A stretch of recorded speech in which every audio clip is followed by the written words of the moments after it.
کارکردگی تو وہ ہے جو اللہ کی بارگاہ میں قبول ہو جائے. کارکردگی تو وہی ہے جو نام اعمال میں ہمارے دائیں طرف والے جو ہیں کرامن کاتبین 2 فرشتے ہیں نا، یہ نیکیاں بدیاں لکھتے ہیں، ادھر لکھی جائے نا، وہ اصل کارکردگی ہے جو اللہ کی رضا اور ثواب اور بخشش کا پروانہ لائے. اصل نیکی تو وہ ہے اخلاص کے ساتھ کی جائے، اللہ کے لیے کی جائے. اس میں بعض ہمارے اسلامی بھائیوں اور اسلامی بہنوں دونوں کا یہ معاملہ ہوتا ہے کہ کارکردگی میری بن جائے، میری کارکردگی بن جائے.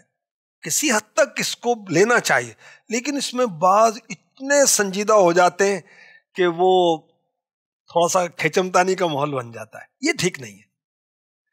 تو اللہ پاک رحمت فرمائے.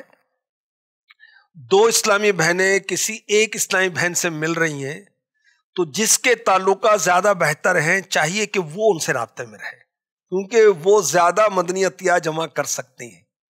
اب پتہ ہے کہ جو بنت فلاں یا ام فلاں جو ہیں ان کے اس اسلامی بہن سے رابطے زیادہ اچھے ہیں، تو دوسری کو رابطہ نہیں کرنا چاہیے، ان کو ریکویسٹ کرنی چاہیے کہ آپ رابطہ کر لیں.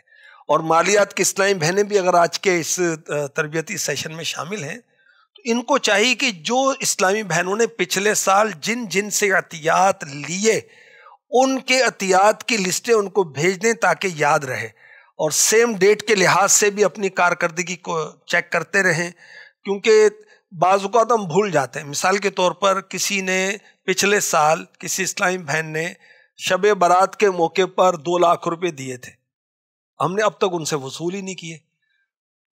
10 شعبان کو دیے تھے، 10 شعبان تو ہو گئی، تو اب ان سے رابطہ کیا جائے. کسی نے فرسٹ شعبان کو رقم دی تھی اور ابھی تک رقم اس سال نہیں ملی، تو ان سے رابطہ کر لیا جائے، اور آئندہ آنے والی بھی لسٹیں ہمارے پاس ہوں.